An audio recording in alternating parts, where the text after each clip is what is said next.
আপনি এটা না দিলে আমি ধরে নিব যে আপনি ভাউচার দেখাতে ব্যর্থ হয়েছেন। এক এক জায়গা থেকে এক একটা পণ্য নিয়েছি। সীতাকুণ্ড ঈদের সামনে রাখে মার্কেটে ইনস্টলের ক্রেতা ঠকাবের প্রতিযোগিতা। অসাধু ব্যবসায়ী হলে হরত্তন শুরু করে কসমেটিক্সের পণ্য এত বেশি বেপরোয়া দাম রাখার হিমশিম হাইরের সাধারণ ক্রেতা হল। আমদানি মূল্য চাইতে হয় গুণ বেশি দামে পণ্য বিক্রি করে গ্রাহকের ফকরত্ব না তাইল হওয়ার অতিরিক্ত টিয়া। প্রায় আমি তো এমন পণ্য পেয়েছি 2000-এর বেশি আপনার এখানে প্রফিট গেইন হচ্ছে। আর 22,000-এর যেটা দিচ্ছেন তো আমি জানি না, বাট আমি যদি রেশিওটা নিই দেখা যাবে যেটাতে 5-6 হাজার বা তারও বেশি হয়ে যাচ্ছে যদি রেশিওটা নিই। সোমবার মার্চ 16 তারিখ দুইজে সীতাকুণ্ড পৌর সদরত মোবাইল কোর্ট পরিচালনা করি এইসব বিষয়হীন ফাগি, যে কারণে এটা দু প্রতিষ্ঠানের 70,000 টাকা জরিমানা করা হয়। করে আমরা যেটা দেখেছি আপনি যে ডিসকাউন্ট দিচ্ছেন সেটা তো অনেক বিস্তর ফারাক। আপনি যে দামে কিনছেন যে দামে বিক্রি করছেন বিস্তর ফারাক। শোরুম খরচ, ইলেকট্রিক বিল, ভাড়া এগুলো হিসাব করলে 15 থেকে 20% খরচ হয়ে যাবে। তাহলে আমি যদি 46% দিই তাহলে আমি 25-26% লাভ করছি।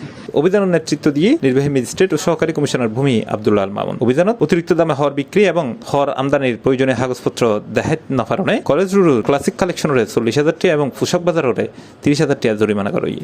পোশাক বিক্রি করছে অধিক দামে, এই ধরনের অনেক অভিযোগ ছিল। সীতাকুণ্ডের অনেক নাগরিক সহ অনেক সাংবাদিক অনেকেই অভিযোগ করেছে যে সীতাকুণ্ডের বেশ কয়েকটি দোকানে তারা এক একটা পণ্য অনেক বেশি দামে বিক্রি করছে এবং সেই অভিযোগের প্রেক্ষিতে আমরা সকালে অভিযানে বেরিয়েছি।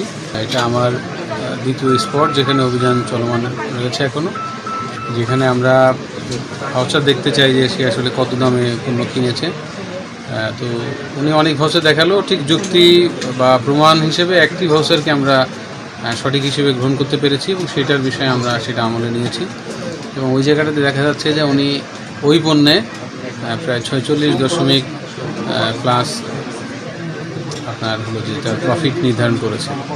850 টাকার একটি ড্রেস সে 1290 টাকা বিক্রি করছে। আরও অনেক দামি পণ্য এখানে আছে কিন্তু সেগুলো সঠিক ভাউচার তারা দেখাতে পারেনি।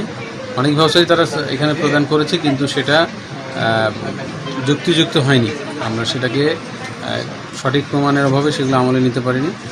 একটি স্যাম্পলকে আমলে নিয়ে আমরা তাদেরকে 30,000 টাকা জরিমানা করেছি এবং অথরিটির সাথে এখন আমরা কথা বলবো যে এই অধিক দামটা তারা কিভাবে কমাবে। একটি জরিমানাই তো শেষ নয়, মোবাইল কোড বা আইনের বিচার তাকে সতর্ক করার জন্য, সংশোধনের জন্য। তো সেক্ষেত্রে তারা পরবর্তী ব্যবসা কিভাবে পরিচালনা করবে এটা হলো ফ্যাক্ট। আমরা তাদের সাথে কথা বলবো তারা কোন প্রক্রিয়ায় তাদের ব্যবসা পরিচালনা করবে এবং সেটা অনুযায়ী এইখানের সীতাকুণ্ডবাসী সহ আপনারা যারা সাংবাদিক আছেন তারা মনিটরিং করবেন। আবারও আইনের ব্যর্থ হলে আমরা আবারও এখানে অভিযানে আসবো। C+ TV, Chittagong.